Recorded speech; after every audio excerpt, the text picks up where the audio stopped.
Voici le stade national de football de Géorgie. En dessous, il y a des gens qui dansent. La Géorgie est en plein bouleversement. À Tbilissi, les animateurs du nightclub Le Bassiani se battent pour une société plus tolérante et pour se rapprocher de l'Union européenne. Nous produisons la bande-son du changement social. Les jeunes ont envie de rejoindre l'Ouest. Mais les plus âgés et les nostalgiques suivront-ils le mouvement ?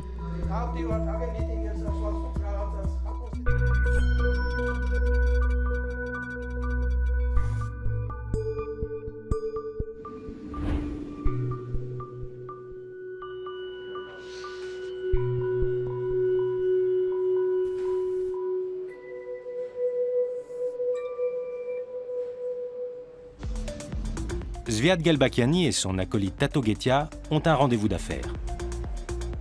Les deux fondateurs du Bassiani doivent rencontrer Levan Berulava, un gérant d'hôtel. Leur club de techno, le plus grand du pays, attire des clubbeurs du monde entier. Ils ont un partenariat avec l'hôtel de Levan.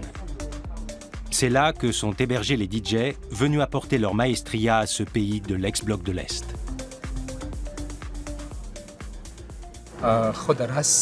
Qu'est-ce que vous avez de prévu dans les semaines qui viennent? Combien y a-t-il d'événements le mois prochain? Qui doit venir? Pour la prochaine soirée, on a DJ Detman. Vous l'avez booké? Ouais, ça nous a demandé beaucoup d'efforts, mais on y est arrivé. Ici, la scène musicale se forge une identité bien à elle. Lorsqu'ils ont créé le club en 2014, Zviad et Tato voulaient en faire le temple de la musique électro à Tbilissi. Aujourd'hui, ils vont bien au-delà. Avec d'autres jeunes géorgiens, ils changent le mode de vie de la capitale. On a toujours eu l'ambition d'avoir un projet professionnel sérieux pour faire quelque chose de très gros dans la ville. Deux autres personnes nous ont aidés et nous ont financés. C'est comme ça que le Bassiani a été lancé. Depuis, le club est devenu plus qu'un simple modèle économique. À travers le mouvement né dans son sillage, le Bassiani s'est rapidement transformé en manifeste politique pour un mode de vie occidental. Alors qu'à l'Ouest, des initiatives comme celle-ci sembleraient normales, ici, elles font l'effet d'une bombe. Tato Getia en est bien conscient. Je pense que l'homophobie fait partie des sujets brûlants dans la société géorgienne actuelle. En 2 petites années, le club est devenu une sorte de lieu de ralliement pour les personnes concernées par cette question. Parallèlement, ce thème est remonté jusqu'à la sphère politique et il a profondément intégré le débat public.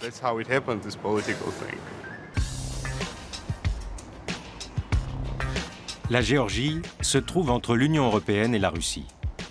À Tbilissi, cette situation se reflète jusque dans l'architecture, aussi hétérogène que la société.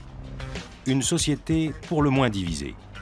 Si beaucoup regardent vers l'Ouest, de nombreux autres sont tournés vers le passé. Depuis 1991, pas moins d'1 million de personnes ont quitté le pays. Parmi les 3,7 millions qui sont restés, beaucoup sont encore peu familiarisés avec le style de vie occidental. Je rêve d'une société tolérante, où l'on peut être gay, vegan, tout ce qu'on veut. Les gens ne sont pas suffisamment informés. Avec nos amis, nous essayons de faire comprendre aux gens qu'ils ont parfaitement le droit d'être gay, vegan, etc. Je pense que dans quelques années, ces obstacles seront surmontés. Zviad Gelbakiani est né à Tbilissi, il y a 27 ans. Il appartient à une génération qui n'a pas connu le bloc soviétique. Zviad a grandi avec la techno et les hamburgers. Nous sommes dans une partie très moderne de la ville, la rue de Marjanishvili. Ici, l'Est et l'Ouest se mêlent harmonieusement. Il y a plein de gens ouverts d'esprit dans cette ville. En tout cas, c'est mon mode de vie à moi. Mais tous n'ont pas cette ouverture d'esprit à Tbilissi. Prenez Zourad Benidze, 70 ans. Il pourrait très bien être chez lui à jouer avec ses petits-enfants. Mais il est forcé de faire le taxi pour arrondir ses fins de mois. Il est aux premières loges pour observer le changement qui se produit dans les rues. Oh la vache, vous avez vu ça? Quel bouchon! Mieux avance, espèce d'idiot! Suite à un pic de chômage, le gouvernement a révoqué la réglementation sur le statut de chauffeur de taxi. Depuis, N'importe qui peut exercer cette activité avec sa propre voiture, sans avoir besoin de licence. J'ai suivi une formation technique pour devenir ingénieur électricien. Ensuite, je suis devenu gérant du parc automobile d'un hôtel pour touristes. Après la chute de l'Union soviétique et du bloc communiste, je me suis retrouvé sans travail. Plus personne ne voulait embaucher les gens de plus de 40 ans. C'est à ce moment-là que j'ai commencé à faire taxi.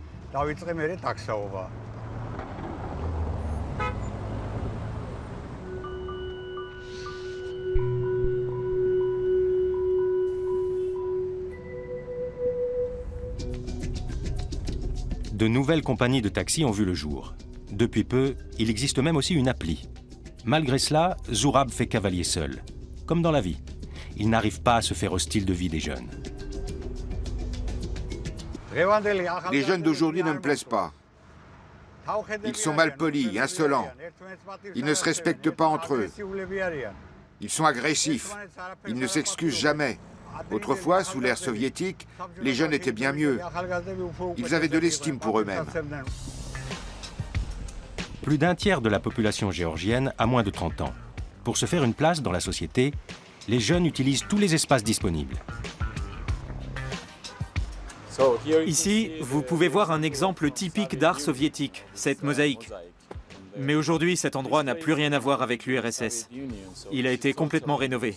Je vais vous faire visiter.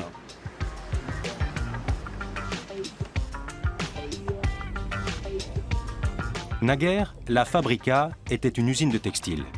Aujourd'hui, c'est une auberge de jeunesse avec des espaces de coworking, fréquentés par un public jeune.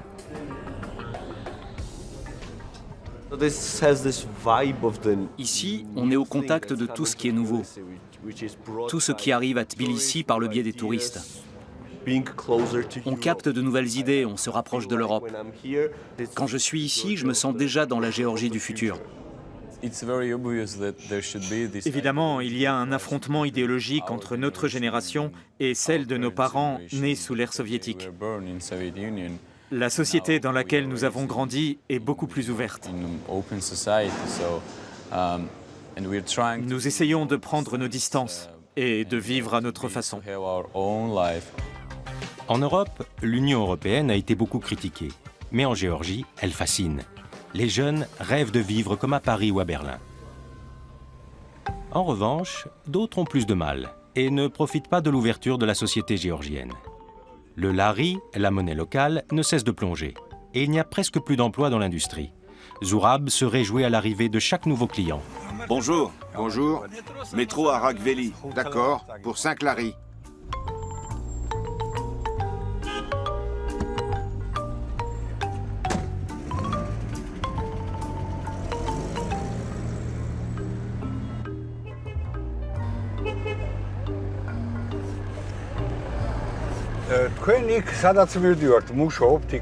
Vous travaillez à l'endroit où nous allons?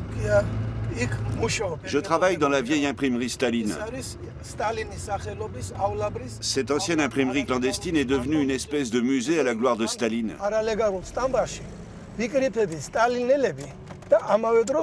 On s'y réunit entre staliniens, communistes, membres du Parti unifié de Géorgie pour nous occuper du musée. Intéressant. Est-ce que je pourrais voir ça? Bien sûr. Accompagnez-moi, je vais tout vous montrer. Ziuli Sikmashvili, le client de Zourab, travaille ici bénévolement. Au début du XXe siècle, cette maison hébergeait au sous-sol une imprimerie bolchevique clandestine. Staline en personne y a travaillé. Aujourd'hui, le lieu accueille les nostalgiques.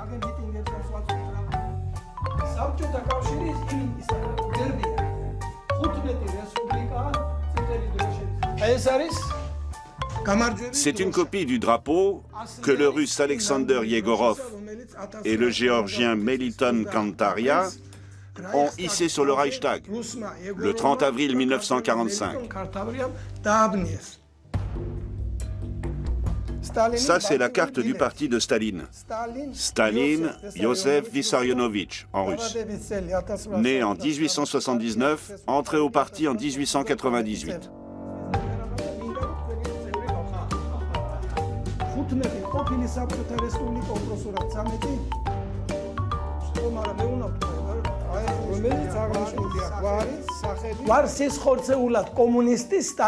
Je suis un stalinien pur et dur, sans revenus, sans soutien financier. Je suis parfaitement disposé à faire revenir le vieux système et le parti.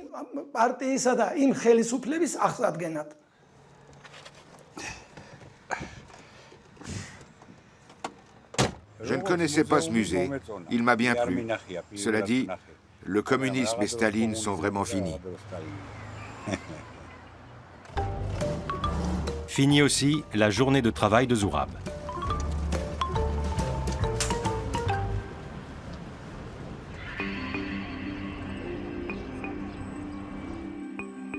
La journaliste Matsatso Garokitse, elle, est encore à son bureau. Elle travaille pour la chaîne Obiektivi. À son retour en Géorgie, après 5 années d'études de droit à Cologne, elle a trouvé son pays métamorphosé.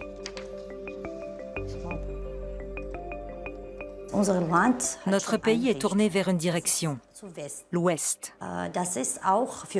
C'est primordial pour la jeune génération. Par exemple, nous pouvons circuler librement en Europe.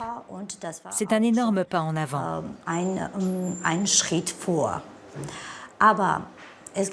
À côté de cela, il y a d'autres gens, généralement âgés, qui ont bien vécu pendant l'ère soviétique et qui tendent à regretter cette époque.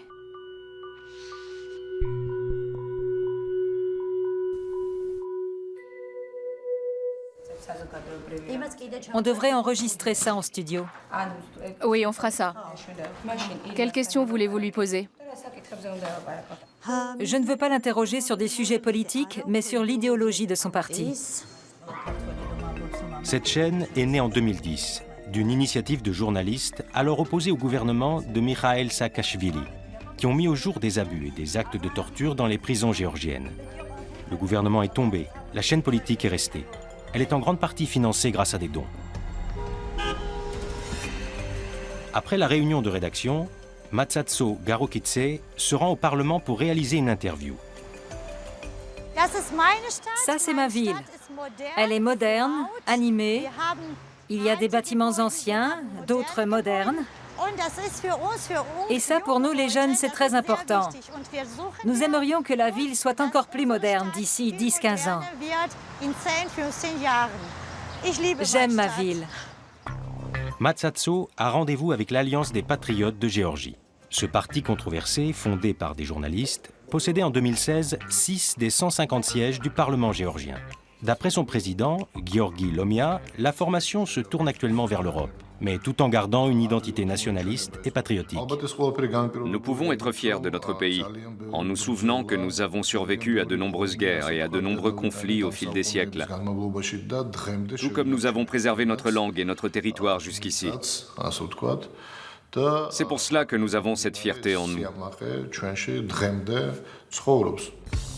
Opposé à l'ouverture de la société, le parti estime que les nouveaux arrivants doivent s'intégrer pour que les racines même de la culture géorgienne soient préservées. Beaucoup de gens se décrivent comme cosmopolites et pensent être des citoyens du monde. Nous ne sommes pas des citoyens du monde. Nous sommes de dignes citoyens de notre État et des patriotes de notre pays. Nostalgie de l'ère soviétique, ouverture au monde, nationalisme populiste. En Géorgie, un pays à peine plus grand que la Suisse, plusieurs visions du monde cohabitent. Zviad est en chemin pour le Bassiani.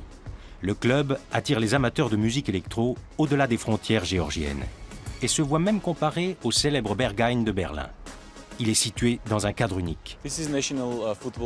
Voici le stade national de football de Géorgie. Notre équipe nationale joue ici. Le club Bassiani se trouve sous ce stade. C'est là que les gens dansent.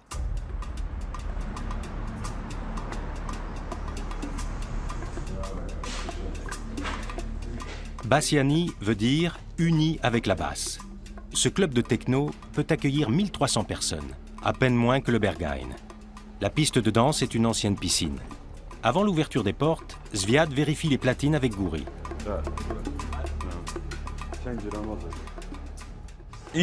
Pourquoi la boîte de gauche est restée comme ça? C'est la basse? Ouais, je n'ai rien changé. C'est pourquoi ça? Pour la table de mixage. 90 000 € ont été investis dans ce lieu. Ouvert une fois par semaine, le Bassiani ne désemplit pas. L'entrée coûte l'équivalent de 10 €. L'équipe est restée la même depuis le début. Je suis très fier d'avoir contribué à la construction de ce club. Ce n'est pas seulement un club, c'est comme une grande famille, avec des plus jeunes et des plus âgés. Ils se réunissent tous ici pour s'éclater et se détendre ensemble. Le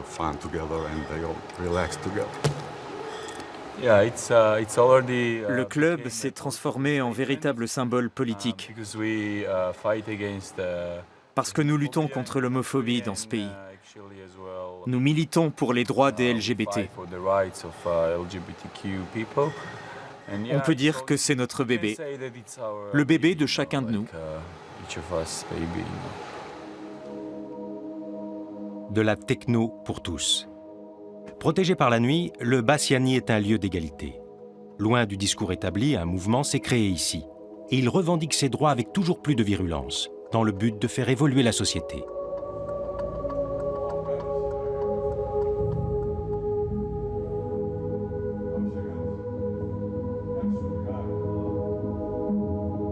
Le son qui résonne dans les catacombes semble être aussi celui de la résistance moderne aux valeurs conservatrices.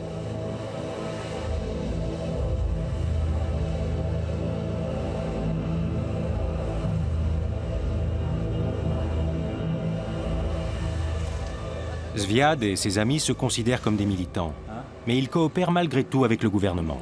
Au final, tout le monde y trouve son compte.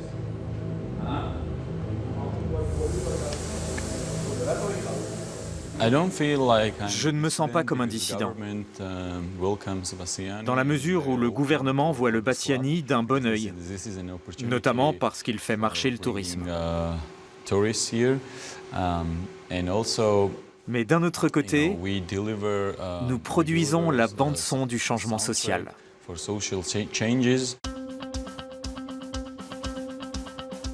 La nuit tombe à Tbilissi. Alors que les derniers restaurants ferment, le Bassiani ouvre ses portes.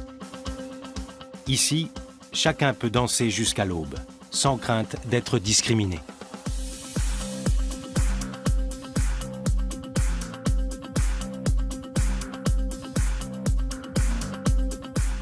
C'est un grand plaisir de voir tous ces gens danser en oubliant tous leurs problèmes. Ici, il y a un vrai renouveau, une liberté exemplaire. Dans l'obscurité, tous les fêtards se ressemblent. Le Bassiani permet à des gens au style de vie différent de passer un bon moment ensemble. Au sein de l'Union européenne, cela n'aurait rien d'exceptionnel. Mais en Géorgie, c'est inédit. Nos caméras se mettent en retrait. La plupart des gens présents n'ont pas envie d'afficher leur homosexualité.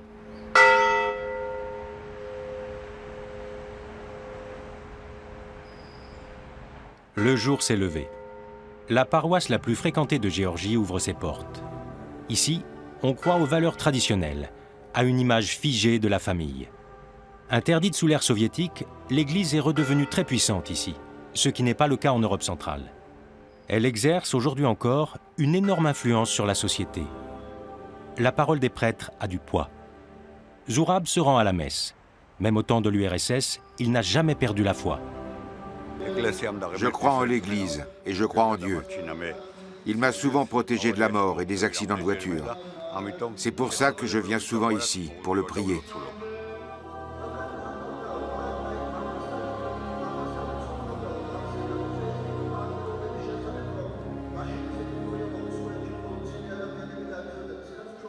La religion avait déjà recommencé à gagner du terrain durant la longue crise économique des années 1990. Elle est vue par de nombreux Géorgiens progressistes comme un frein considérable à la libéralisation de la société. Sa prise de position contre la Gay Pride est soutenue par de nombreux paroissiens. Ça ne vient pas de Dieu. Ce sont des pervers. Ils ne valent rien. Il faut qu'ils se tiennent éloignés de nous. Je ne les aime pas, je suis même leur ennemi. Quand j'étais jeune, Il n'y en avait quasiment pas comme ça, ou alors très peu. Ils savaient à quoi s'en tenir. Ils n'osaient pas s'afficher, ils avaient honte, vous comprenez? Mais maintenant, ils sont devenus tellement arrogants qu'ils vont même jusqu'à manifester. Je trouve ça inacceptable. Après la messe, Zurab va déjeuner chez sa fille, Katuna, qui habite avec sa famille à la périphérie de Tbilissi. Katuna a fait des études de commerce et son fils Georgi est diplômé en droit. En seconde noces, Zurab a épousé Fiala, qui vient d'ouvrir une épicerie il y a quelques jours.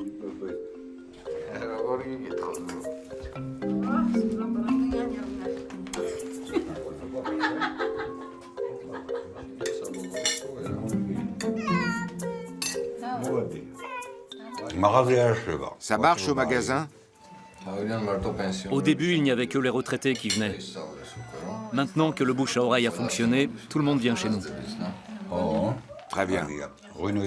Le vin se vend bien? Personne n'en a encore acheté. Ah bon? Ils ne savent pas encore à quel point il est bon. La famille est divisée par un fossé entre les générations sur le plan politique.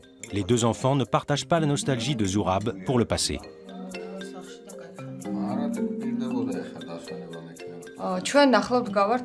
Nous devons choisir entre l'Europe et la Russie. Les jeunes et la majorité de la population préfèrent l'Europe parce qu'elle est synonyme d'un meilleur avenir, d'une meilleure formation et d'un meilleur système de santé. Elle nous apportera le progrès, le changement. Et sur le plan historique, nous appartenons aussi à l'Europe. Je suis attiré par tout ce qui est lié à la culture occidentale. La liberté d'opinion, tout ça. La musique, par exemple. Ici, il y a des festivals où des musiciens de l'Ouest viennent jouer. J'aime aussi beaucoup le sport. L'Ouest, c'est ça pour moi. Je comprends que mes enfants soient attirés par l'Ouest, que l'Europe leur plaise. Mais ils n'ont pas connu l'Union soviétique et la vie à cette époque-là. Photographe pour le gouvernement, le mari de Katuna voyage beaucoup. Elle espère pouvoir l'accompagner un jour et découvrir d'autres pays.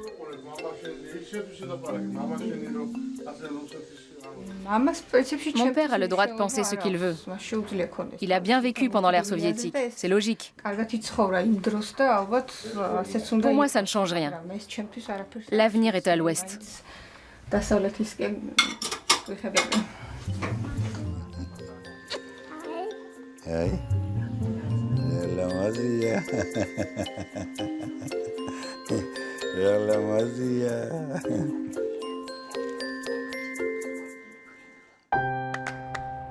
À l'autre bout de la ville, chez Sviad. Au club, la soirée s'est poursuivie jusqu'à 7 h du matin. Il est maintenant 3 h de l'après-midi. Sviad prend son petit déjeuner, son amie Lisa l'accompagne. C'était comment au club hier soir? C'était génial, vraiment. C'était bondé. Tu as dansé? Ouais, et puis... Tu sais comment c'est. Lisa travaille dans le design. Elle conçoit notamment des meubles. Sviad et elle se sont connus au club. Mais au Bassiani, on peut faire toutes sortes de rencontres. J'ai un ami gay qui est tombé sur un type de son quartier très homophobe. Ils se sont croisés au club et ça s'est bien passé. Ils ne sont pas devenus amis pour autant, mais ils s'entendent bien. C'est vraiment une bonne chose que ça se passe comme ça. Le club, c'est tout pour lui. On doit se voir 2 fois par semaine à peu près. Il met toute son énergie là-dedans. Je trouve ça formidable. Pour l'heure, la ville soutient le Bassiani, parce qu'il attire les touristes. Ce qui inquiète Sviad, c'est que l'Église parte un jour en croisade contre les clubs de techno. Le clergé met souvent son nez dans les lois et la politique. C'est très dangereux. parce que notre activité n'est pas autorisée par la loi. En tant que citoyen ou en tant que propriétaire de la salle, je ne sais pas de quoi demain sera fait, ni ce qui semblera anti-religieux aux yeux des prêtres. C'est très triste. La Géorgie a un énorme retard à rattraper de ce côté-là. Beaucoup de gens ont envie de s'amuser. Tandis que leurs parents restent chez eux, de nombreux jeunes vont étudier en Europe et tenter d'affronter les traumatismes de la guerre civile. Dans les années 90, en Europe centrale, les gens faisaient la fête et dansaient. Mais ici, c'était la guerre. Nos parents se tiraient dessus et conduisaient des tanks. Le dernier conflit a eu lieu en 2008. Depuis, 2 provinces sont passées sous occupation russe. Les Géorgiens n'ont plus le droit de se rendre en Ossétie du Sud ni en Abkhazie. À l'ouest, l'Europe se montre plus accueillante. C'est une nouvelle époque pour nous. Nous sommes dans l'espace Schengen, nous avons de nouveaux passeports. Je vais vous montrer le passeport que j'ai utilisé à la frontière. C'était la première fois que j'utilisais un passeport géorgien. Avec ça, on peut voyager en Europe sans visa, sans problème.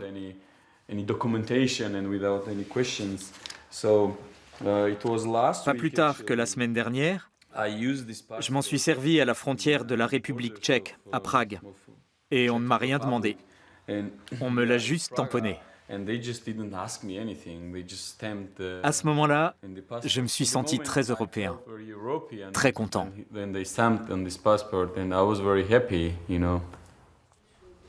La génération de Zviad a connu des guerres et des crises économiques. Son avenir, elle le voit dans l'Union européenne. Elle en a même déjà la bande-son. Un morceau de son DJ préféré, qui vient des Pays-Bas.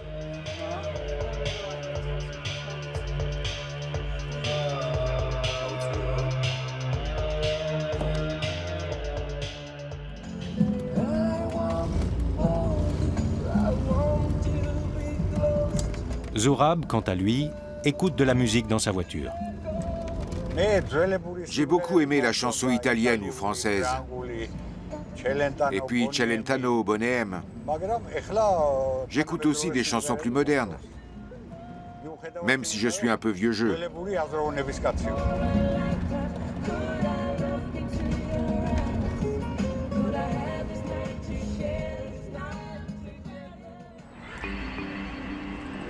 De retour à la chaîne Objektivi. Matsatso Garokidze pense qu'un jour la société finira par surmonter ses divisions. Elle est néanmoins préoccupée de voir qu'actuellement, 2 provinces sont occupées par la Russie.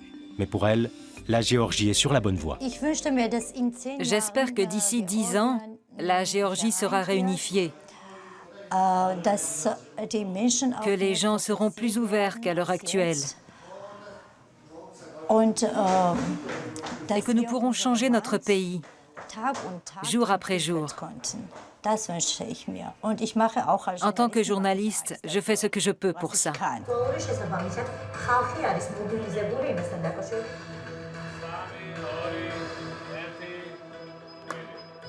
Mesdames et messieurs, bonjour.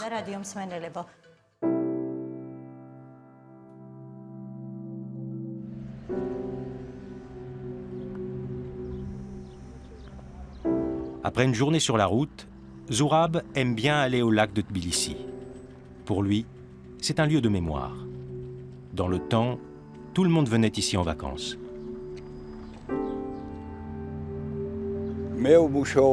À l'époque soviétique, j'ai travaillé dans un camp de vacances pour jeunes.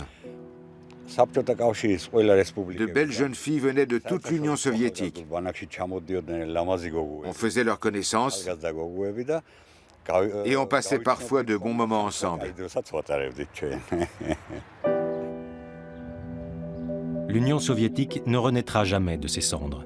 Ce n'est d'ailleurs pas ce que souhaite Zohrab. Il croit en son pays.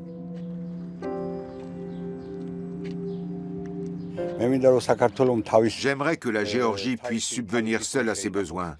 Je n'ai pas envie qu'elle demande de l'aide à d'autres pays. L'Europe, c'est bien, mais la Géorgie peut s'en sortir toute seule.